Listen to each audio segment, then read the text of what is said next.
জয় হরিবোল, জয় হরিচাঁদ, জয় জয় গুরুচাঁদ। শুধু হরিভক্ত মণ্ডলী সকলকে আমন্ত্রণ জানাচ্ছি মতুয়া বার্তা থেকে প্রচারিত লাইভ টক শো অনুষ্ঠান মতুয়ার ভাবনায়।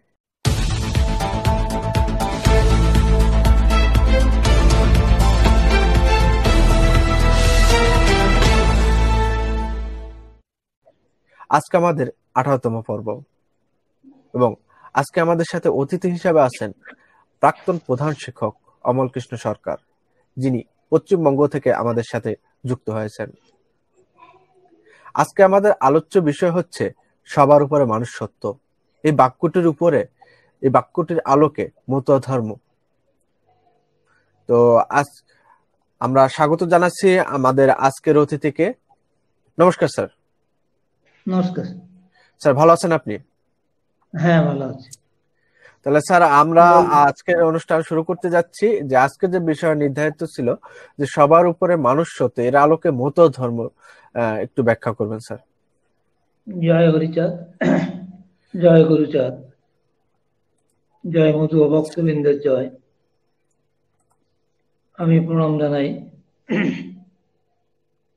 পূর্ণ ব্রহ্মশ্রী শ্রী হরিচাঁদ ঠাকুরকে, প্রণাম জানাই অধীর পাবন শ্রী শ্রী গুরুচাঁদ ঠাকুরকে, প্রণাম জানাই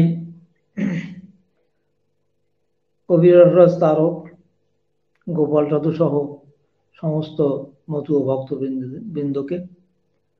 আমি অভিনন্দন জানাই মতুয়া বার্তাকে এবং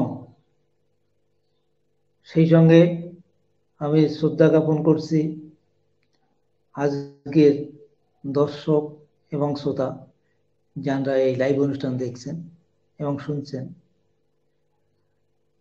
এবার আমি আমার আলোচনার দিকে যাব। আজকের আলোচ্য বিষয় হলো সবার উপরে মানুষ সত্য, এর আলোকে মতুয়া ধর্ম।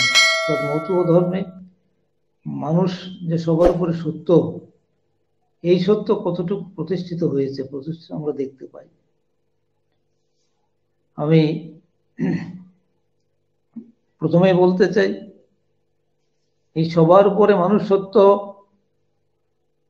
এই যে চরণ, এই চরণটি এসেছে মধ্যযুগের বৈষ্ণব কবি চণ্ডীদাসের কণ্ঠে থেকে। এক শাশ্বত চিরন্তন বাণী। সকল ধর্মেই বলা হয়েছে মানুষ ঈশ্বরের শ্রেষ্ঠ জীব সৃষ্টি। এই জীবের সেবার মধ্যেই ঈশ্বরের কৃপা আশীর্বাদ লাভ করা যায়। কিন্তু মানুষকে ঘৃণা করে, নির্যাতন করে, লাঞ্ছনা গঞ্জনা দিয়ে নয়। বিশ্বের সকল মানুষ একই মায়ের সন্তান, তারই অনুকূলে ধ্বনিত হয়েছে বহু মানবের কণ্ঠে এ বাণী। অন্যদিকে জাতপাত, বর্ণ, সাদা কালো, ধনী দরিদ্র, উঁচু নিচু ও সৃষ্টি করেছে এই মানুষ। সাথে সাথে চলছে অত্যাচারের স্টিম রোলার। বিভিন্ন ধর্ম ও মানবতাবাদীদের মতামত ও লেখনী থেকে যা উদ্ভাসিত হয়েছে সেদিকে লক্ষ্য দেওয়া যেতে পারে। উপনিষদে বলা হয়েছে শ্রীনন্ত বিশ্বে অমৃতস্য পুত্রা। এখানে এই মানুষকে এই অমৃতের সন্তান বলা হয়েছে। হে মানুষ, হ্যাঁ, তোমরা অমৃতের সন্তান। ছন্দের কবি সত্যেন্দ্র দত্তর কণ্ঠে মিলনের জয়গান গাওয়া হয়েছে। তিনি বলেছেন, জগৎ জুড়িয়ে আছে এক জাতি, সে জাতির নাম মানুষ জাতি। একই পৃথিবীর স্তন্যে লালিত, একই রবি শশী মোদের সাথী।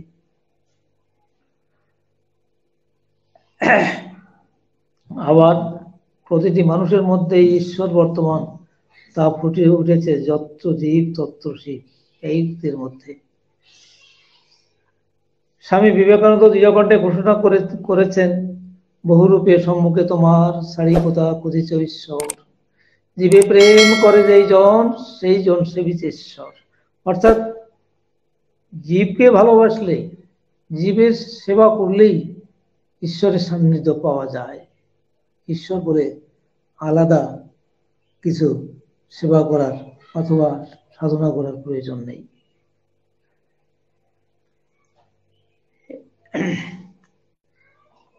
বাবা পাগলা তার একটা গানে বলেছেন, আমি মানুষ ভালোবাসি, আমি মানুষ ভালোবাসি। মানুষকে অবজ্ঞা করেছে, ঘৃণায় দূরে ঠেলে দিচ্ছে প্রতিনিয়ত। তাদের উদ্দেশ্যে বিশ্বকবির উক্তি, মানুষের পরশরে ঠেকাইয়া দূরে, ঘৃণা করিয়াছ তুমি প্রাণের ঠাকুরে। আবার যেথায় থাকে সবার অধম, দিনের হতে দিন, সেইখানেতে চরণ তোমার রাজে, সবার নিচে সবার পিছে, সব হারাদের মাঝে। এই উক্তিও গাইলেন বিশ্বকবি রবীন্দ্রনাথ ঠাকুর। বিদ্রোহী কবি কাজী নজরুল ইসলাম গাইলেন, গাহি সাম্যের গান, মানুষের চেয়ে বড় কিছু নাই, নহে কিছু মহিয়ান। আমরা ভূপেন হাজারিকার একটা গানের লাইন, মানুষ মানুষের জন্যে, জীবন জীবনের জন্যে, একটু সহানুভূতি মানুষ কি পেতে পারে না, ওগো বন্ধু, মানুষ মানুষের জন্য। ইসলাম ধর্মে বলা আছে যে কোনো ব্যক্তির চারিদিকে, তার আবাসের স্থলের চারিদিকে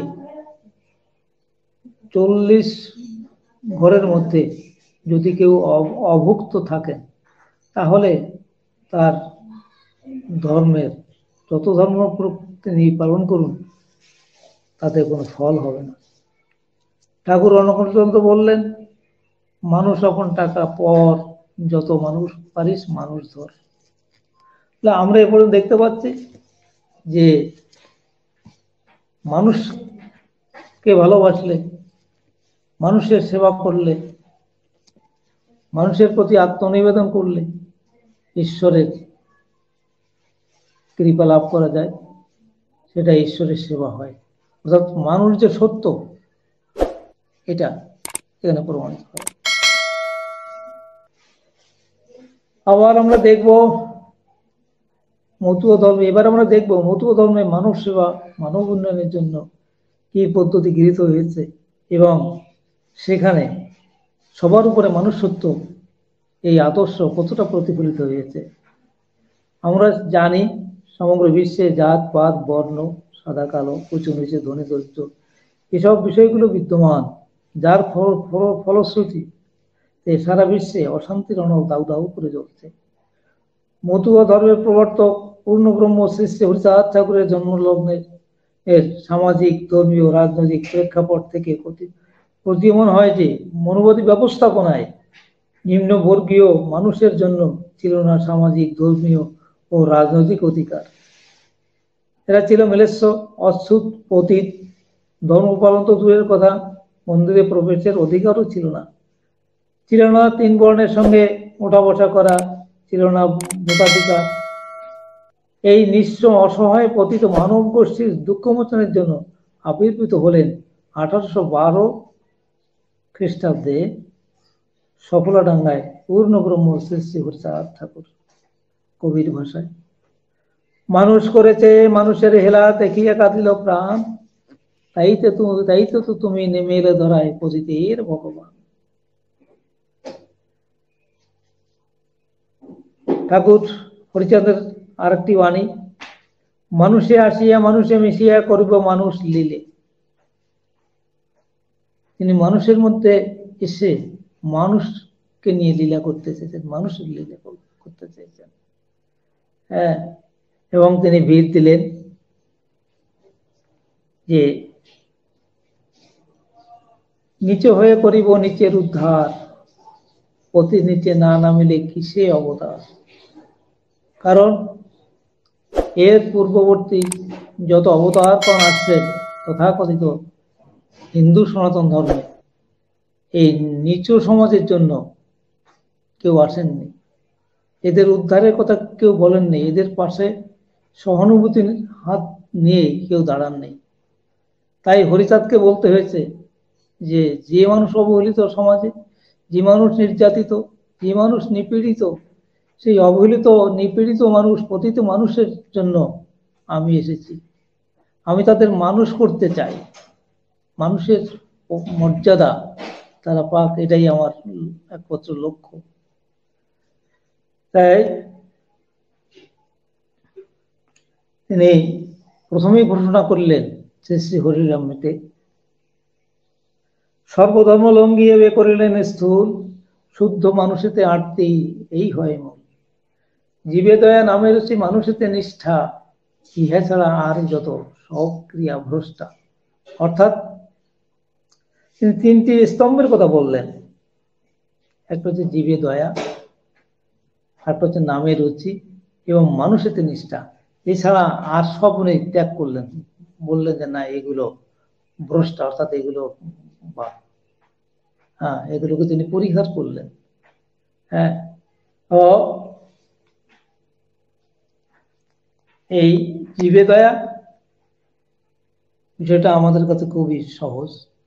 সর্বজীবে সহানুভূতি হওয়া, তাদের প্রতি করুণা দেখানো, তাদের সেবা করা।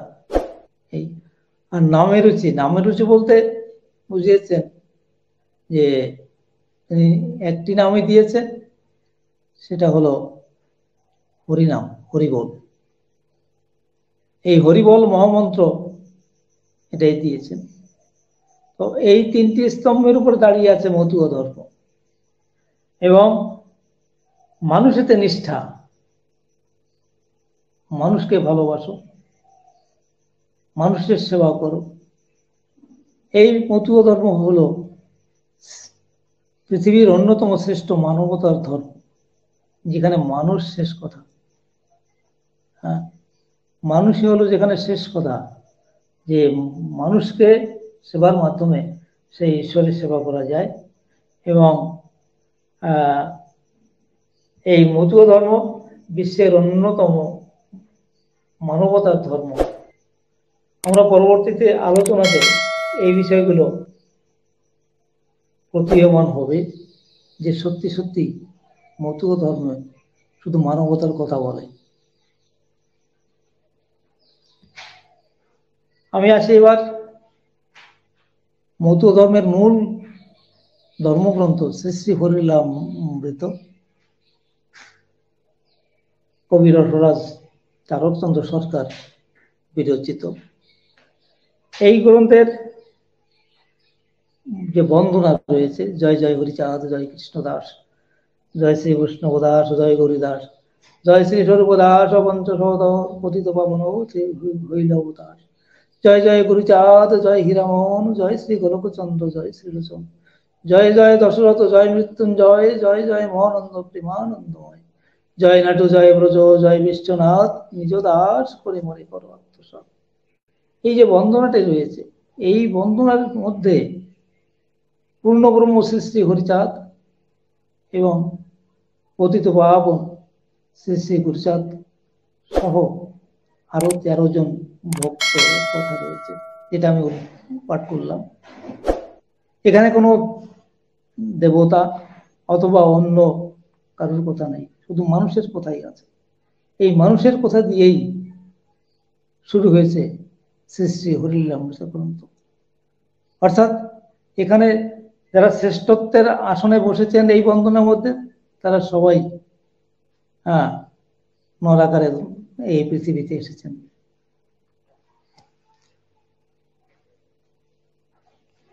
তথাকথিত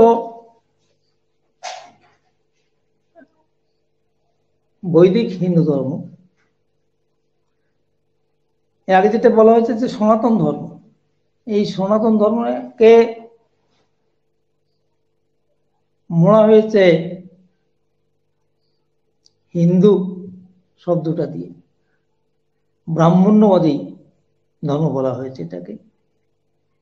এই হিন্দু ধর্মের যে সংবিধান, যেটা মনু রচনা করেছেন, এখানে সব থেকে ক্ষতিকর যেটা বলা হয়েছে ভারত বিধ্বংসী বিষ, সেই বর্ণাশ্রম। মানুষকে ভাগ করা হয়েছে 4 বর্ণে, জাতিভেদের ব্যবস্থা এখানে রয়েছে। ফলে এই বর্ণাশ্রম কলুষিত করেছে মানব ধর্মকে। আমরা দেখতে পাচ্ছি হিন্দু সনাতন ধর্ম একটি ক্ষয়িষ্ণু ধর্ম রূপে পরিণত হয়েছে। পূর্ণব্রহ্ম শ্রী শ্রী হরিচাঁদ ঠাকুর এবং শ্রী শ্রী গুরুচাঁদ ঠাকুর এই জাত পাত, এই বর্ণ ব্যবস্থাকে অস্বীকার করেছেন, এর বিরুদ্ধে বিদ্রোহ ঘোষণা করেছেন। আমরা জানি মতুয়া ধর্ম একটি বৈপ্লবিক ধর্ম। একদিকে যেমন মানবতাবাদী ধর্ম, তেমনি অন্যদিকে বৈপ্লবিক ধর্ম। কাদের বিরুদ্ধে বিপ্লব? এই বর্ণবাদ, এই জাতপাত, এই কুসংস্কার, এর বিরুদ্ধে।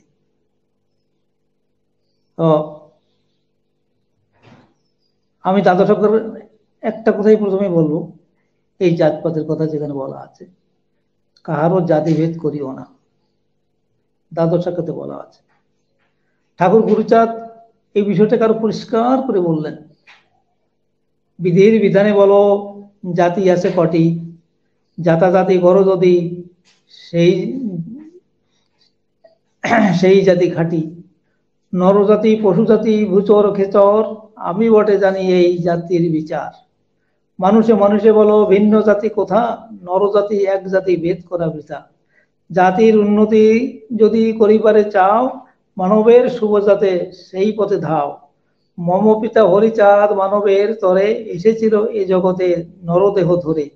বিশ্ববাসী মানবের যাতে শুভ হয়, সেই ধর্ম নীতি কথা বলেছে সদায়।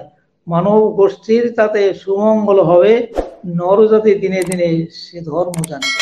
তাহলে আমার হরিচাঁদ এবং গুরুচাঁদ বলেছেন যে জাতি যে একটাই, সে হচ্ছে মানব জাতি। এবং এই মানব জাতির শুভ যাতে হয়, আমার হরিচাঁদ ঠাকুর সে আহ্বান জানিয়েছেন যে মানব জাতির শুভ কার্য, কি কি কার্য করলে এই মানব জাতির কল্যাণ হয়, আমাদের সেদিকে এগিয়ে আসতে হবে। গুরুচাঁদ ঠাকুরের এই যে উক্তি,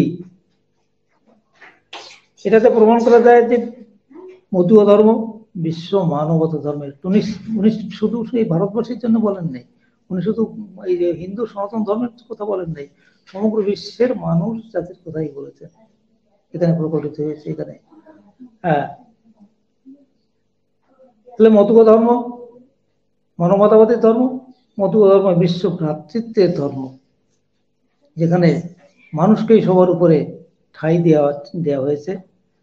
ঠাকুর গুরুচাঁদ আরো কি বললেন, ধরা পড়ে মারা করে যতজন আছে, এক জাতি বলে মান্য পাবে মন পাবে। আর পরিষ্কার কথা যে এই পৃথিবীতে যত মানুষ আছে, যত মানুষ, সে কালো হোক, ধলা হোক, সে ধনী হোক, সে দরিদ্র হোক, সেই অথবা বিভিন্ন বর্ণের হোক, বিভিন্ন জাত পথের হোক, তিনি সবকিছুকে অস্বীকার করে বললেন যে এই পৃথিবীতে যত মানুষ আছে, যতজন আছে, হ্যাঁ, এক জাতি বলে আমার কাছে মান্য হবে। সে কি জাতি? ওই যে কবি সত্যেন্দ্রনাথ ভাষায়, হ্যাঁ, যে জগৎ জুড়িয়ে আছে এক জাতি, সে জাতির নাম মানব জাতি। তিনি তার ভক্তদের পরিষ্কার নির্দেশ দিলেন, গুরুচাঁদ ঠাকুর, সামাজিক নীতি সব শোনো ভক্তজন, জাতি ভেদ প্রধান আহি মানিবে কখন। তিনি শুধু নিজে মুখে বলেননি, তার ভক্তদেরও ডেকে বলেছেন, ভিড় দিয়েছেন, উদাত্ত কণ্ঠে আহ্বান জানিয়েছেন যে জাতিভেদ কোথা কখনো মানবে না। তাই মতুয়ারা, আমরা পরে দেখব, তাই জাত বর্ণকে তুচ্ছ করে মধু ধর্ম মানবতার জয়গান গেয়ে চলেছে। এখানে ধর্ম বর্ণ, হিন্দু মুসলমান খ্রিস্টান সাঁওতাল ওড়িয়া সকলে মিলন করে উঠেছে বিশ্ব ভ্রাতৃত্বের মেল বন্ধন।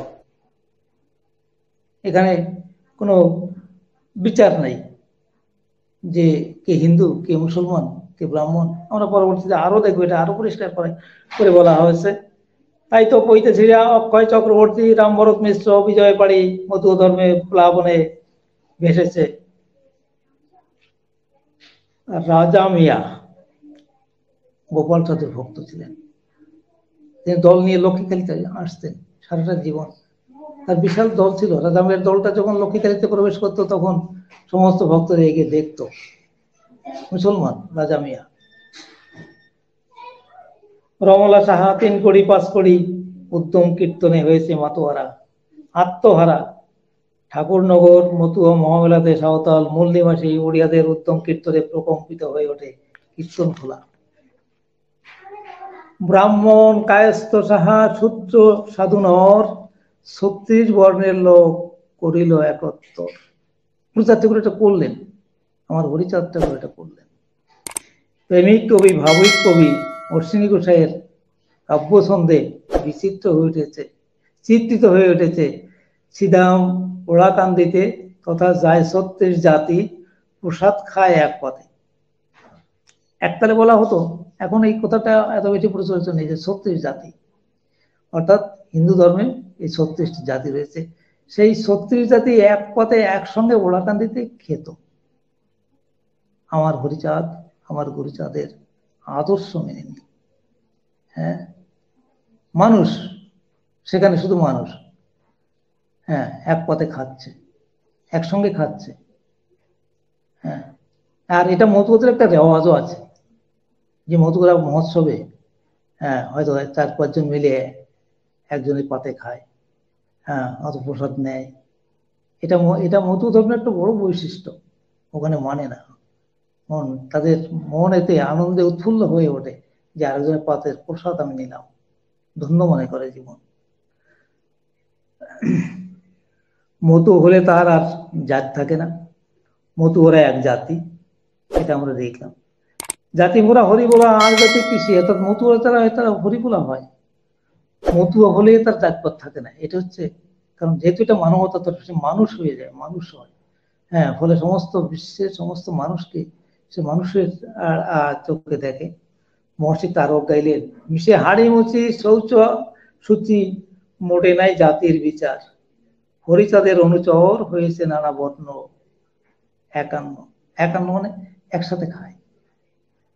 হ্যাঁ, আমরা এখানে আর একটু দেখি, ব্রাহ্মণ কায়স্থ পদ্ম আর নবসাদ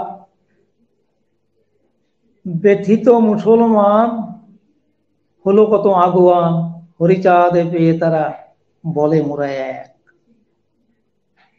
কারা এসেছে? ব্রাহ্মণ এসেছে, কায়স্থ এসেছে, বৌদ্ধ এসেছে, নবসাদ তারা এসেছে, মুসলমানরা এসেছে। হ্যাঁ, সবাই এসেছে হরিচাঁদকে পেয়ে, তাদের জীবন ধন্য হয়েছে।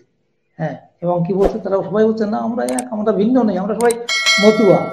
আমরা যদি সবাই মতুয়া হতে পারি তাহলে আর বর্ণের প্রশ্ন থাকে না, হ্যাঁ, জাতপাতের প্রশ্ন থাকে না। এই জন্য আমার হরিচাঁদ ডাক দিয়েছেন যে এই যে মানুষ সত্য, সব মানুষ এক হতে গেলে আমাদের সমস্ত বর্ণকে পরিহার করতে হবে, তাহলে আমরা এক হতে পারবো, এক মানুষ হতে পারবো, যেটা সবার উপরে যার স্থান। আমি এখানে একটা ঘটনার উল্লেখ করি। আমরা অনেকেই জানি ডক্টর C.S. মিডের কথা। Doctor C.S. মিড যার প্রচেষ্টায় গুরুচাঁদ ঠাকুর যে সব পরিকল্পনা নিয়ে নিয়েছিলেন তার সার্থকতায় প্রতিপন্ন হয়েছে। এই মিডের স্ত্রী এলিস পুপিন, তিনি গুরুচাঁদ ঠাকুরকে ধর্মপিতা বলেছিলেন। তো একদিন গুরুচাঁদের কাছে বললেন যে আমরা তো খ্রিস্টান জাতি, তোমরা তো আমাদের খাবার খাও না, জাত চলে যায়, অমঙ্গল হয়। হ্যাঁ, কারণ হিন্দুরা অন্য কোনো ধর্মাবলম্বী মুসলমান খ্রিস্টান এদের খাবার খেলে, এদের রান্না খাবার খেলে তারা অস্পৃশ্য হয়ে যেত। সেই যুগে এই মিডের স্ত্রী গুরুচাঁদ ঠাকুরকে বললেন, এক কথা বলি আমি করুণ শ্রবণ, খ্রিস্টানের জাতি মোরা তাতে পরদেশী, সামাজিক ক্রিয়াকর্মে মোরা নাহি মিশি, তোমরা হিন্দু জাতি মোরা দিলে জল, পান নাহি করো মনে ভেবে অমঙ্গল, আমি যদি কন্যা আজি হয়েছি তোমার, আমার হস্তে কি তুমি করিবে আহার, মিসেস মিডের মুখে শুনি এই বাণী, হাসি মুখে কথা কয় প্রভু গুণমণি। শুনো কন্যা, গুণে ধন্য আমার বচন, জাতিভাগ মোর ঠাই পাবে না কখন। বললেন যে আমার কাছে কোনো জাতিভাগ, তো তুমি খ্রিস্টানের মেয়ে, তোমার রান্না খেলে আমার জাত যাবে না, আমি এটাকে স্বীকার করি না। আমার পিতার ভক্ত আছে যতজন, এক জাতি বলে তারা হয়েছে গণ। বললেন আমার পিতার ভক্ত যারা, তারা এক জাতি এবং তারা হচ্ছে মানুষ, মানুষ জাতি। এক জাতি বলে গণনা করা হয়েছে তাদের, তারা মানুষ জাতি। এরপর কি হলো সহজেই অনিমেয়। তো আমরা এ পর্যন্ত দেখতে পাই যে মতুয় ধর্মের লক্ষ্য বর্ণবাদের বিরুদ্ধে সংগ্রাম করা এবং এই বর্ণবাদ থেকে মুক্তি পাওয়া, আর মুক্তি পেলেই সে মানুষ হয়ে যাবে, তার কাছে আর জাতপাতের প্রশ্ন থাকবে না। আর একটা বিষয় রয়েছে যে বৈদিক ক্রিয়া। বৈদিক ক্রিয়া, এই বৈদিক ক্রিয়াটাকে মতুয় ধর্মে এটাকে অস্বীকার করা হয়েছে। ঠাকুর একবারে পরিষ্কার করেছেন, পুকুরের উচ্ছিষ্ট প্রসাদ পেলে খাই, বেদ বিধি শৌচাচার নাহি মানি তাই, হরিলম্বিরে হরিচাঁদ ঠাকুর বলেছেন। তো এই বৈদিক ক্রিয়া একটা, এখানে কিছু মিথ্যাচার রয়েছে। হ্যাঁ, ফলে মিথ্যা দিয়ে মানুষ হওয়া যায় না, মিথ্যাকে আশ্রয় করে কখনো মনুষ্যত্ব অর্জন করা যায় না, তাই বৈদিক ক্রিয়াকে বাদ দেওয়া হয়েছে এখানে।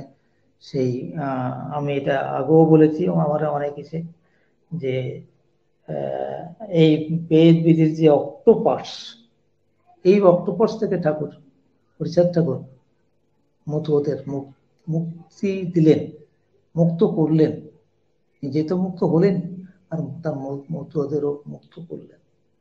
ফলে এই মিথ্যাচার, এই কল্পনীয় এই শোষণ, এর মধ্যে রয়েছে এক শোষণ কল।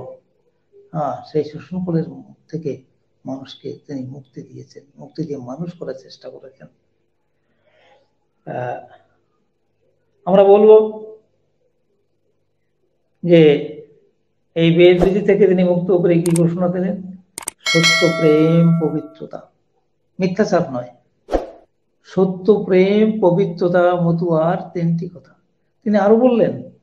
এর পাশাপাশি সত্য, প্রেম, মানুষে বিশ্বাস, সত্য, প্রেম, পবিত্রতা, মানুষে বিশ্বাস, তিন রত্ন আছে যার হরি তার বশ। এই যে মানুষে বিশ্বাস, রবীন্দ্রনাথ ঠাকুর একটা জায়গাতে বলেছেন যে মানুষকে অবিশ্বাস করাটা পাপ, অবিশ্বাস করাটা পাপ। আমার হরিচাঁদ ঠাকুর কি বললেন যে মানুষকে বিশ্বাস করতে হবে এবং যাকে বিশ্বাস করতে হবে তাকেও তো বিশ্বাসী হতে হবে। কারণ চরিত্র পবিত্রবান ব্যক্তি সবার কাছে পূজনীয়, সবার কাছে প্রণম্য, কারণ তারা মিথ্যাচারে বিশ্বাসী নয়। হে মহাজ্ঞানী মহাজন যে পথে করে গমন হয়েছেন প্রাতঃস্মরণীয়, সেই পথ লক্ষ্য করে সেই কীর্তি ধরে ধরে আমরাও হব বরণীয়। অর্থাৎ সেই মহিয়ান, সেই গরিয়ান মানুষ হতে হলে সত্য, ন্যায়, এগুলিকে আশ্রয় করতে হয়েছে। আমি একটু গোপাল ঠাকুর কথা বলি। গোপাল ঠাকুর জীবনে মিথ্যা কথা বলেননি, তাই উনি বলেছেন যে আমি মতু হওয়ার পর কোনো মিথ্যা কথা বলে নাই, কোনো অন্যায় কাজ করিনি, কোনো মিথ্যাকে আশ্রয় দেয়নি, প্রশ্রয় দেয়নি। তাই তো তিনি এই কীর্তনের ধুলা দিয়ে ভাত রান্না করতে পেরেছিলেন। তার মুখের কথায় বনের বাপ পর্যন্ত ফিরে যেত, নদীর কুমির ফিরে যেত তাদের হিংস্রতা ভুলে। যাই হোক, এই নিপীড়িত অবহেলিত মানুষকে প্রকৃত মানুষ করার সহজ পথ তিনি প্রদর্শন করেছিলেন। সহজ গার্হস্থ ধর্ম হরিনাম সার, গৃহীকে মিলাবে মুক্তি শ্রী হরি আমার। তো কি যাওয়া যায়, আমার হরিচাঁদ সেই মনের মানুষ, বিশুদ্ধ সহজের মানুষ, কলির মানুষ, পড়তে মানুষ, সহজের করণ দিতেছে, তোরা দেখছে আর এক সোনার মানুষ এসেছে। তিনি সহজ পথটা দেখালেন মানুষকে মানুষ করার জন্য। সেগুলো কি? সেগুলো সৎকর্ম করো, হ্যাঁ, কর্ম করো, হাতে কাম মুখে নাম। ধর্ম মানে বললেন যে কর্ম ছাড়া ধর্ম নয়, কর্মই আগে করতে হবে, কারণ কর্ম ছাড়া মানুষের জীবনের উন্নতি আসে না। পৃথিবীর উন্নতি করতে গেলে, সমাজের উন্নতি করতে গেলে, হ্যাঁ, উন্নয়ন করতে গেলে কর্ম প্রয়োজন। তাই আমরা পরে দেখবো যে গুরুচাঁদ ঠাকুর বলেছেন যে শিক্ষা লাভ করো, ডাক্তার হও, ইঞ্জিনিয়ার হও, জজ ম্যাজিস্ট্রেট হও, রাজা হও, কারণ এর মাধ্যমে মানুষের কল্যাণ করে যাবে, মানুষের কে মানুষ রূপে গড়ে তোলার যাবে। তাই দাদা শব্দের মধ্যে রয়েছে সার্বজনীন জীবন বিধান, যা শুধু মুতোদের জন্য নেই, সমস্ত পৃথিবীর মানুষের জন্য। যেমন সদা সত্য কথা বলিবে, আমার এই ব্যাখ্যাটা একটু পরে আসবো। সদা সত্য কথা বলিবে, এটা তো সবার জন্য প্রযোজ্য, একদম সব মানুষ, পৃথিবীর সব মানুষের জন্য সদা সত্য কথা বলিবে। হ্যাঁ, তো কেমন, এবং সত্য কথাকে উনি এত বেশি গুরুত্ব দিয়েছেন যে সত্যপথে জিতেন্দ্রিয় হইবে যেই, না তো ক্রিয়াকর্ম হরিতুল্য সেই। তার ক্রিয়াকর্ম দরকার নাই, সে হরিচন্দ্রের সমান তুল্য না করা হয়েছে তাকে। হ্যাঁ, যত যত তীর্থ আছে অবনি ভিতরে, সত্যবাক্য সমকক্ষ হইতে না পারে। এই পৃথিবীতে যত তীর্থ আছে, মানুষ তীর্থে যায়, হ্যাঁ, তীর্থে গিয়ে পুণ্য অর্জন করতে যায়, এটা পবিত্র ধাম তীর্থ, এবং সেই তীর্থে গেলে যত পুণ্য হয়, অর্জন করা যায়, তিনি বলেছেন যে সত্যবাক্য তার থেকে আরো অনেক অনেক বেশি, অনেক বেশি গুরুত্বপূর্ণ। মাতা পিতাকে ভক্তি করিবে, এটা পৃথিবীর সব মানুষের জন্যই প্রযোজ্য। মানে উনি চেয়েছেন যে মানুষকে মানুষ করতে হবে, তাহলে মাতা পিতাকে ভক্তি না করলে মানুষ হয়ে যাবে না।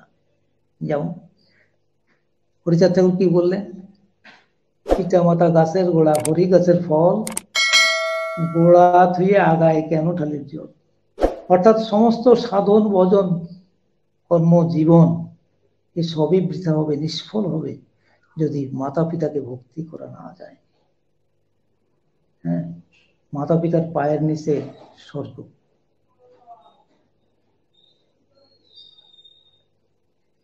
পরশ থেকে মাতৃজ্ঞান করিবে। আমরা দেখি যে আমাদের বৈদিক যে ধর্ম, মনুবাদী ধর্ম, সেখানে পরের থেকে মাতৃজ্ঞান করা হয়নি। আমি এটা একটু পরে আসবো। হ্যাঁ, আর একটা মূল্যবান কথা বললেন এখানে, যে কাহারও ধর্মের নিন্দা করিও না, কারো ধর্মকে গ্লানি করে যাবে না, যার যার ধর্ম সেই সেই পালন করবে। প্রত্যেকটা মানুষকে তিনি বললেন যে অন্য ধর্মের মধ্যে সহনশীল হবে, কিন্তু নিন্দা করবে না কখনো। হ্যাঁ, এই যে পারস্পরিক যে সহচর্য, সহমত, এখানে তিনি গুরুত্ব দিয়েছেন। আর জাতিভেদের কথা পূর্বে বলেছি, তাদের সত্ত্বেও বলা হয়েছে কারো জাতিভেদ করিও না। সে বিষয়ে বিস্তৃত আলোচনা করেছি। তো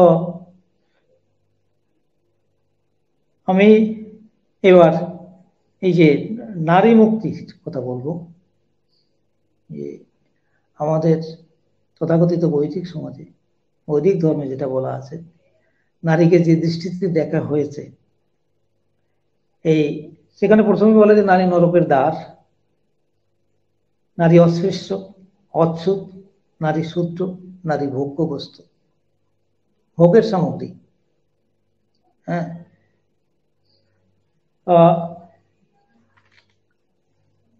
নারীর প্রধান কাজ সন্তান উৎপাদন করা, নারী সেবা দাসী, দেবদাসী, এবং এই সেবাদাসী দেবদাসীর নাম তাদের ভোগ করা হয়েছে।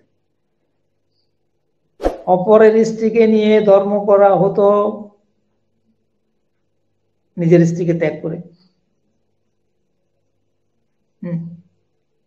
আর মনুষ্যকে আরো বলা হয়েছে নারী কোনো স্বাধীনতা থাকবে না, বাল্যকালে পিতার অধীন, বিয়ের পর স্বামীর অধীন, স্বামীগত হলে পুত্রের অধীন। এটা মনুসংহিতে পরিষ্কার বলা।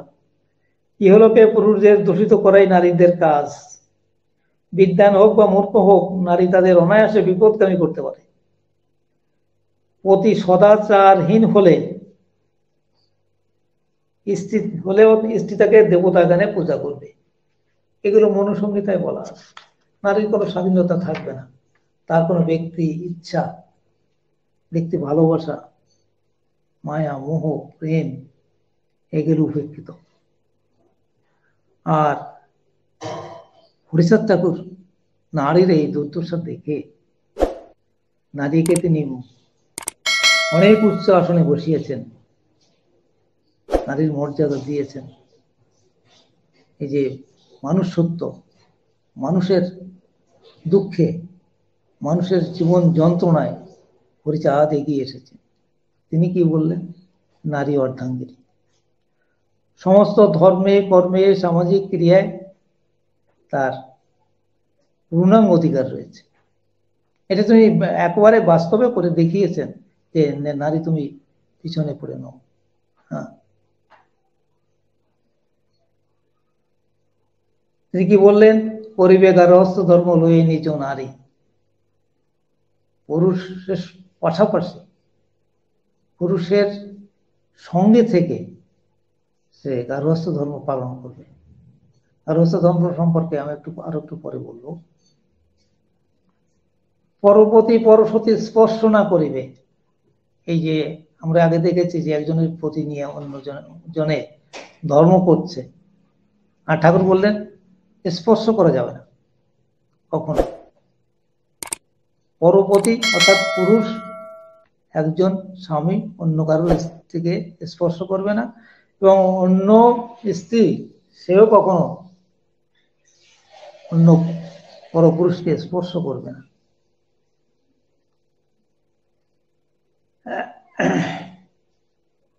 পরনারী মাতৃতুল্য মিথ্যা নাহি কবে, পর দুঃখে দুঃখী সদা সচ্চরিত্র রবে। তাহলে পরনারী কে কেমন মনে করতে হবে? মায়ের মতো, মায়ের আসনে বসিয়ে তাকে শ্রদ্ধা করতে হবে। এই যে মানুষের এতে নিষ্ঠা, এটাই মানুষের নিষ্ঠা, যেটা বলা হয় যে ঠাকুর বলেছেন যে হ্যাঁ মানুষের নিষ্ঠা। এই মানুষের নিষ্ঠাা অর্থাৎ পরনারীকে মাতৃতুল্য, মায়ের মতো দেখতে হবে, মায়ের মতো শ্রদ্ধা করতে হবে, মায়ের মতো ভক্তি করতে হবে।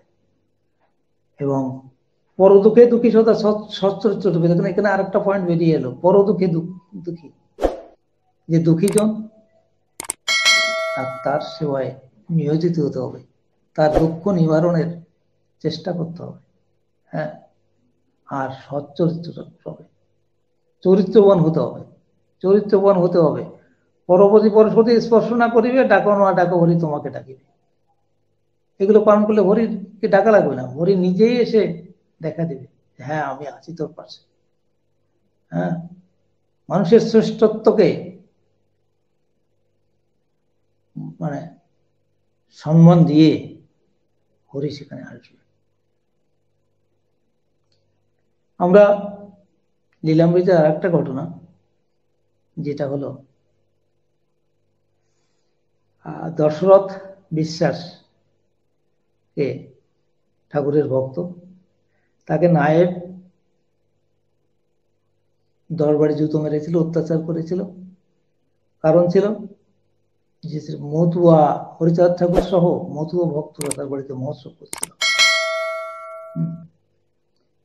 এবং সেকালে মতুয়া হলে তারা সমাচ্যুত হতো, মতুয়া হলে তাদের প্রতি অত্যাচার হতো, মতুয়া হলে নায়েবকে বলে, এরকম অনেক ঘটনা আছে। গোপাল ঠাকুর ক্ষেত্রে হয়েছে, নায়েবকে গিয়ে বলেছে, নালিশ করেছে, নায়েব শাস্তি দিয়েছে, জরিমানা করেছে। তো দশরথ বিশ্বাসের শাস্তি হলো 10 বাড়ি জুতো এবং 10 টাকা জরিমানা। হরিচাঁদ ঠাকুর বলেছে 10 টাকা চায়, ওটা 20 টাকা দাও। 20 টাকা দেওয়া হলো। পরের দিনে দুপুরে প্রসাদ নেওয়ার পর যখন ঠাকুর বিশ্রাম আছেন, মহিলারা সেখানে কাছারি বসিয়েছে বিচারালয়। সেই বিচারালয়ে একজন বাদী হয়েছে, তারপর একজন উকিল হয়েছে, একজন জজ হয়েছে। হ্যাঁ, তো আর ওই নায়ককে বিবাদী করা হয়েছে। হরিচাঁদ ঠাকুর নিজেই বাদী হয়েছে। তো এবং সেখানে রায়ও হয়েছে, নায়কের শাস্তির জন্য রায় দেওয়া হয়েছে। এই যে প্রথম মহিলা কাছারি হল, এটা আমি মনে করি যে নারী সমাজের জন্য একটা বড় পাওনা। নারীদের যে ঠাকুর হরিচাঁদ ঠাকুর এই যে মতুয়া ধর্মে অগ্রাধিকার দিলেন, বিচারের জন্য তাদের নিয়োগ করলেন, এটা একটা বড় পাওনা।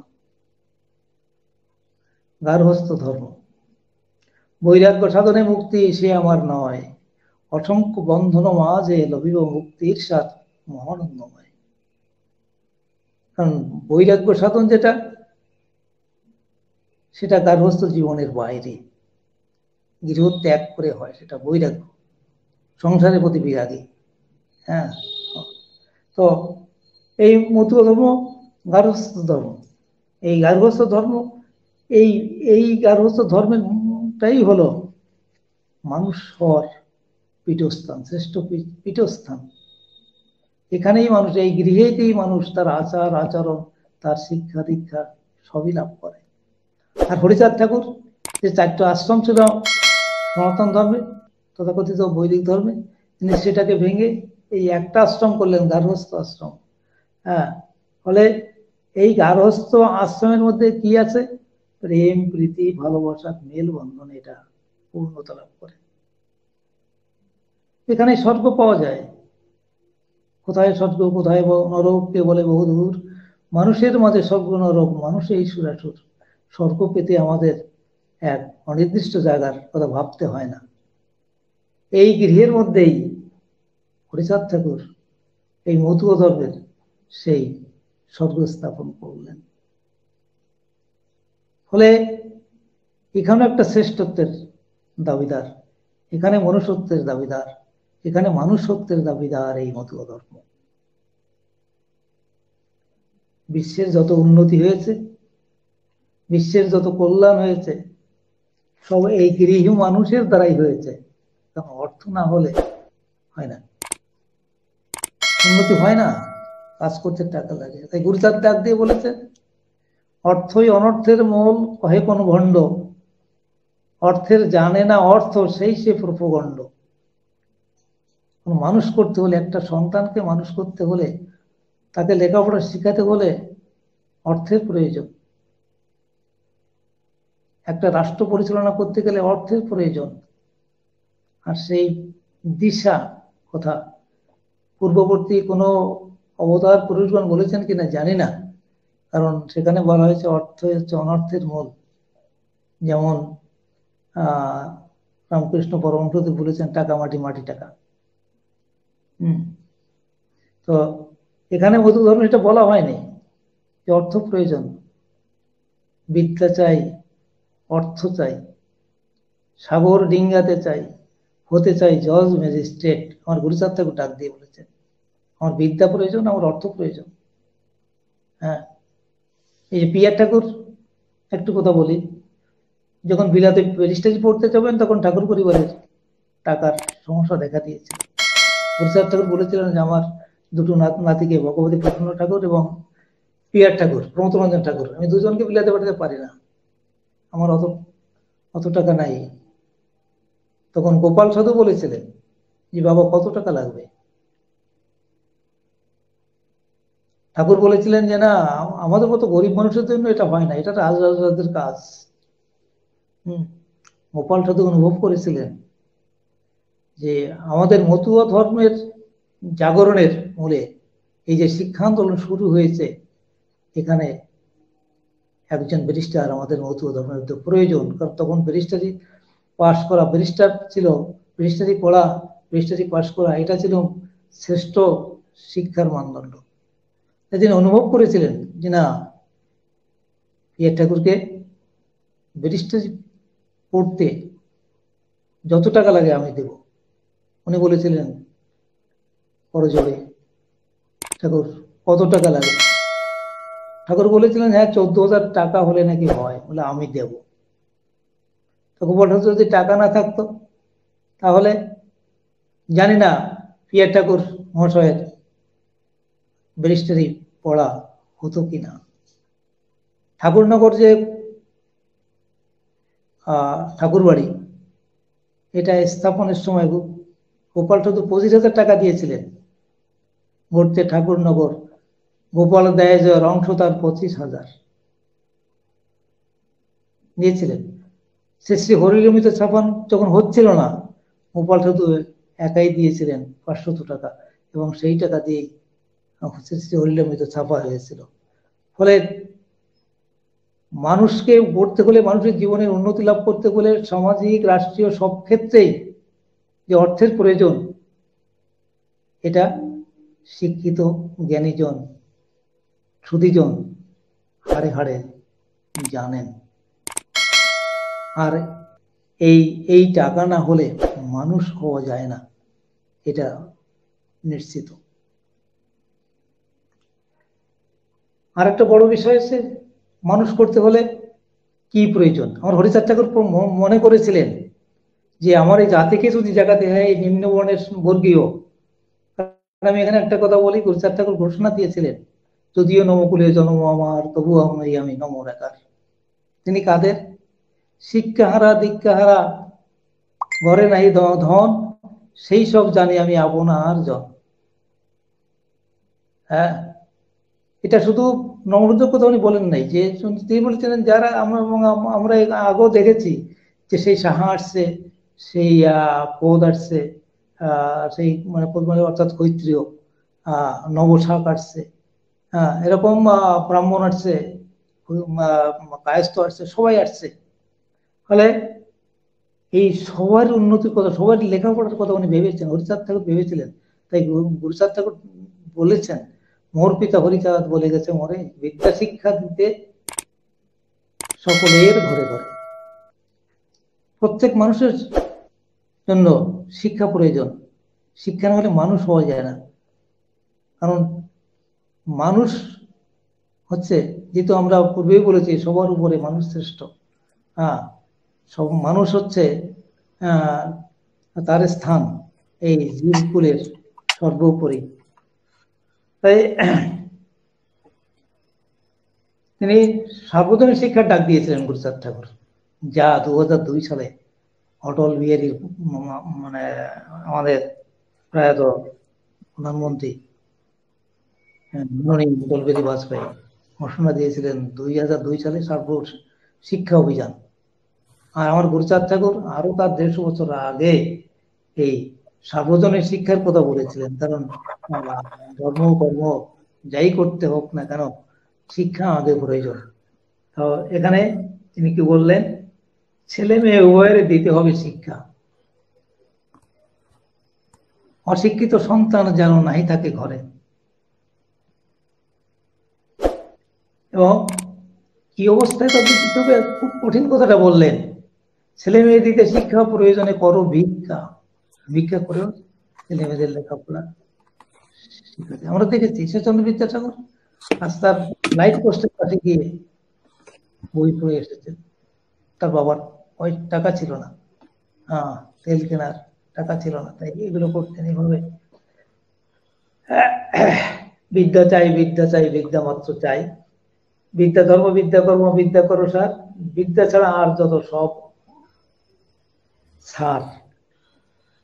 বিদ্যা যদি পাও কাহারে ধরাও, কারো দ্বারে চাও ভিক্ষা। হ্যাঁ, এভাবে গুরুচাঁদ ঠাকুর বিদ্যার কথা বলে, বিদ্যার শিক্ষার কথা বলেছে। নিজে 1000-এরও বেশি স্কুল গড়েছে, ভাবা যায় না, গড়েছেন মানুষ করতে। হ্যাঁ, গড়েছেন। লক্ষণীয় আরেকটা কথা বলি এখানে, যে বিতরণ পাগলকে একটা তেলের দোকান করে দিলেন। উনি বললেন যে এই যে লাভটা হবে, লাভটা দিয়ে কয়েকটা স্কুলের দায়িত্ব দেওয়া হলো, যাতে যে এই স্কুলগুলোকে সংস্কার করবে, কোথায় বেড়া নাই, কোথায় চাল খুলে গেছে। হ্যাঁ, এই এই যে এই যে দায়িত্ব দেওয়া এবং দায়িত্ব গ্রহণ করা, হ্যাঁ, ঠাকুর এভাবে মানুষকে দ্বারে দ্বারে শিক্ষা পৌঁছে দেওয়ার জন্য উনি অনেক অনেক কাহিনী আছে এই ব্যাপারে, অনেক ঘটনা আছে যে লেখাপড়া শেখানোর জন্য তিনি কি চেষ্টা করেছেন। ওনার কাছে গেলেই প্রথমে উনি বলতেন যে তোর ছেলে মেয়ে কটি লেখাপড়া করে কিনা, পুকুরের ঘাট আছে কিনা, বাড়িতে পায়খানা আছে কিনা, এগুলো এই যে সামাজিক শৃঙ্খলাময় জীবনের কথা। অর্থাৎ তিনি চেয়েছিলেন আমার হরিচাঁদ প্রচার থেকে সমস্ত নিম্ন বর্গীয় মানুষ এরা মানুষ হয়ে গড়ে উঠুক, প্রকৃত মানুষ হোক, এরা যে ঈশ্বরের শ্রেষ্ঠ জীব এটা এরা প্রমাণ করুক।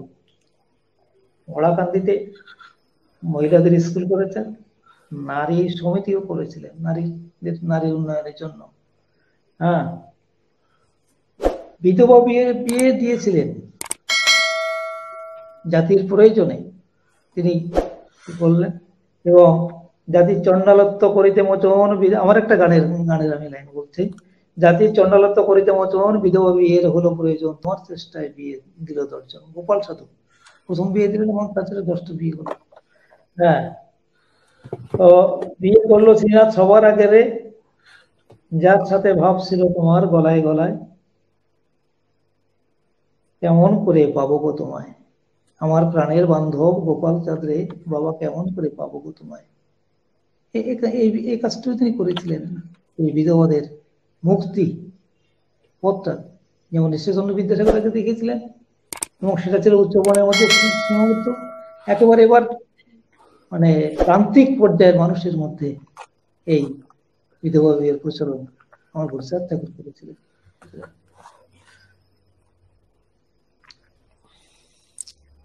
এই নিম্নবর্ণের মানুষরা জেলে গেলে তাদের মেথরের কাজ করতে হতো, বেতন এবং জেলখানা নিকৃষ্ট কাজ করতে হতো। গুরুচাঁদ ঠাকুরের প্রচেষ্টায়, ডক্টর মিটের সহযোগিতায় সেটা বন্ধ হয়েছিল। হ্যাঁ,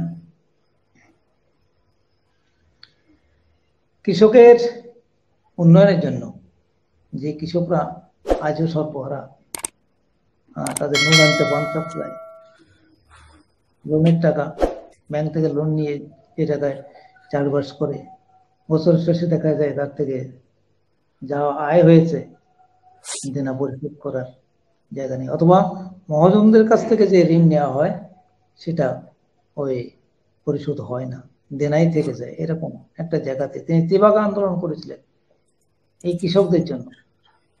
তেভাগা আন্দোলন, মাটিতে যাদের লাগে না চরণ, জমির মালিক তারাই হন।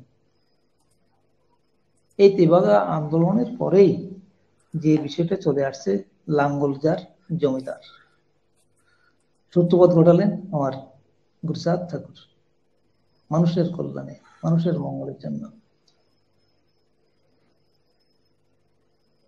আমি একটু পূজার কথা বলবো। মধু ধর্মে তো বলা আছে যে কার পূজা করতে হবে।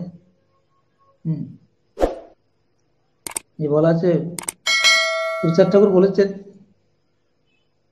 যে মমপিতা হরিচাঁদ দয়া করে এসেছিল এই জাতির ঘরে, তার পূজা করো সবে, তার ভক্ত হও, নিজে ঘরে ঠাকুর রেখে অন্য কোথাও যাও।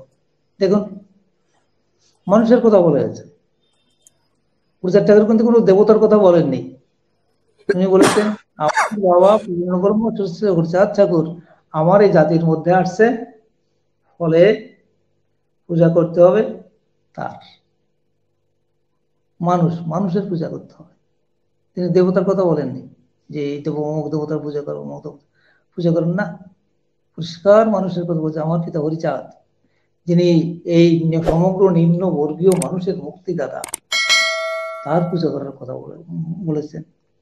আমি এখানে একটা ঘটনা বলবো। ওড়াকান্দি দুর্গাপূজা 15 এপ্রিল শুরু হলো, মানে শুরু হওয়ার আগেই যখন প্রস্তাব এলো গুরুচাঁদ ঠাকুরের কাছে তখন ওনার ছেলে শশীকে ডেকে বলেছিলেন, কারণ ওনার বড় ছেলে শশীবাবু ওনার ছেলে হলো, এখন ছেলে হয়েছে, সেই আনন্দ স্ফূর্তি করার জন্য সিদ্ধান্ত নেওয়া হলো, যেহেতু হিন্দু ধর্মের সব থেকে বড় উৎসব দুর্গাপূজা, সেটাই করতে হবে। গুরুচাঁদ ঠাকুরের কাছে প্রস্তাব নিয়ে এলে গুরুচাঁদ ঠাকুর বললেন, শশী, ও পূজা করে তোর কিছু হবে না, লাভ হবে না, তোর মার পূজা কর। দেখুন, উনি মায়ের পূজা করতে বলেছেন, ওনার জীবিত বা সত্যবান বাবা মায়ের পূজা করতে বলেছেন, ওই দুর্গার পূজার কথা বলেননি। শশী অনশন করেছিলেন, না খেয়েছিলেন কয়েকদিন। তারপর উনি বললেন যে এই পূজা করতে আমার মনে নাহি লাগে। মনে লাগে না, তবুও পরিবার পরিজনের চাপ, এর ঊর্ধ্বে উনি উঠতে পারেননি। তো এই দুর্গাপূজায়, এরপরে এক দুর্গাপূজায় লক্ষ্মীকালীর গোপাল সাধু উনি ছিলেন। পূজা হয়ে গেছে, এবার অঞ্জলির পালা। ঠাকুর বললেন, গুরুচাঁদ ঠাকুর বললেন যে ঠিক আছে, সবাই ভক্তরা যাও, অঞ্জলি দিয়ে এসো। সবাই গেলেন, গোপাল সাধুও গেলেন। অঞ্জলি দিয়ে এক এক করে একে একে সবাই ফিরে আসছে, কিন্তু সময় বয়ে যায়, গোপাল আর ফিরছে না। ঠাকুর ভক্তদের কাছে জিজ্ঞেস করলেন যে তোমরা সবাই ফিরে এলে, গোপাল কোথায়? ভক্তরা বলল, বাবা গোপালদা তো ওখানে যায়নি। কি বললে? আমি পাঠালাম, আমার কথা অমান্য করলো, গোপাল দুর্গা মন্দিরে যায়নি, অঞ্জলি দেয়নি। ভক্তরা বললেন, না বাবা, আমরা দেখিনি, যাননি তো, এখানে উনি তো জানি নাই। ধীরে ধীরে গোপাল গতি করে প্রবেশ করছে। গুরুচাঁদ ঠাকুর ধমক দিয়ে বললেন, দাঁড়াও। গোপাল ঠাকুর যতক্ষণ গুরুচাঁদ ঠাকুরের সামনে থাকতেন, গলায় কাপড় থাকতো, উনি কোনদিন গামছা গলায় দেননি। এটা একটা, এখনকার মতুয়ারা তো সব গামছা গলায় দেন, হ্যাঁ, গামছা না, ফলে উনি কিন্তু গামছা কোনোদিন গলায় দেননি, কাপড়ের আঁচলাটা গলায় দিতেন। গলায় কাপড় করজোড়ে বললেন যে বাবা, হ্যাঁ তুমি অঞ্জলি দিয়েছো? হ্যাঁ বাবা দিয়েছি। এই ভক্তরা বলছে তুমি দাওনি, ওরা মিথ্যে কথা বলছে। গোপাল সাধু আবারও চোখের জলে বললেন, বাবা আমি দিয়েছি। ভক্তের কথা জিজ্ঞেস করলেন, ঠাকুর তো দিয়েছে, তোমরা দেখেছো? না বাবা, গোপালদা তো ওখানে যান নাই। গুরুচাঁদ ঠাকুর গোপাল সাধুকে আবার বললেন, গোপাল তুমি মিথ্যে কথা বললে, আমার সামনে মিথ্যে কথা বললে, আমাকে মিথ্যে কথা বললে।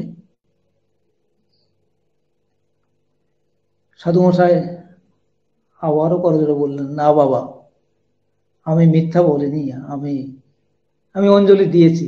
কাকে দিয়েছো? মাকে দিয়েছি।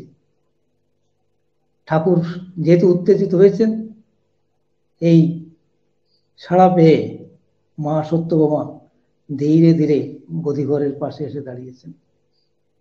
দাঁড়িয়ে উনি বুঝতে পেরেছেন যে ঘটনাটা কি।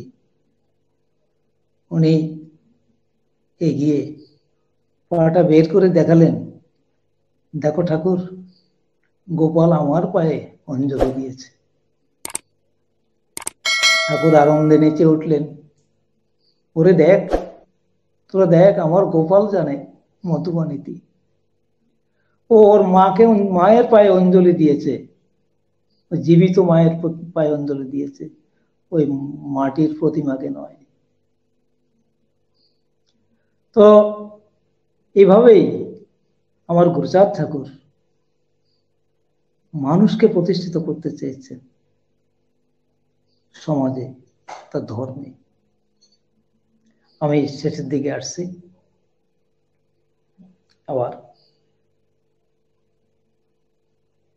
আবার সেই গোপাল সাধুর কথা দিয়ে আমি শেষ করতে চাইব।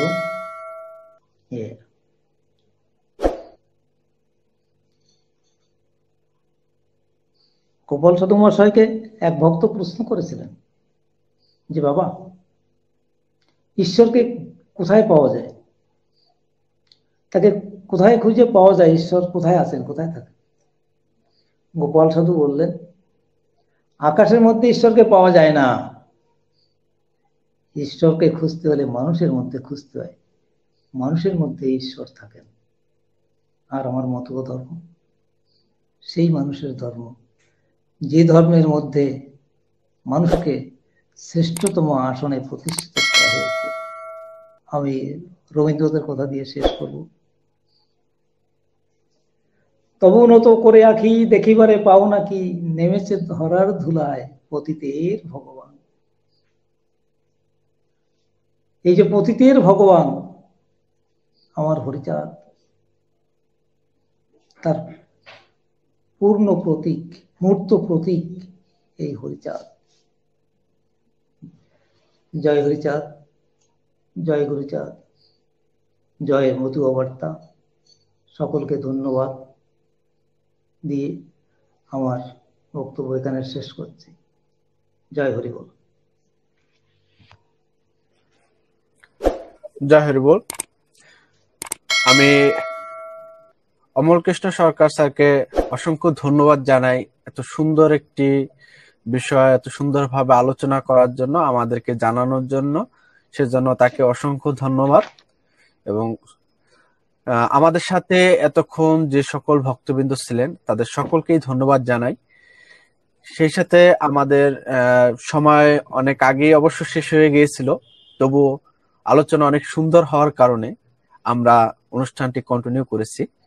তো আগামী সপ্তাহে আবার আপনাদের সাথে দেখা হবে নতুন কোনো বিষয়ে, নতুন কোনো বক্তাকে নিয়ে। ততদিন সকলে ভালো থাকবেন, সুস্থ থাকবেন, সেই আশা ব্যক্ত রেখেই আজকের মতো এখানে শেষ করছি। জয় হরি বল। আপনি যদি আমাদের চ্যানেলে নতুন হয়ে থাকেন তাহলে অবশ্যই চ্যানেলটি সাবস্ক্রাইব করবেন এবং সাথে থাকা বেল আইকনটি ক্লিক করে রাখবেন। Hello, to get more videos, please subscribe to my channel by clicking that red subscribe button and turn on notification to get regular updates. Thank you.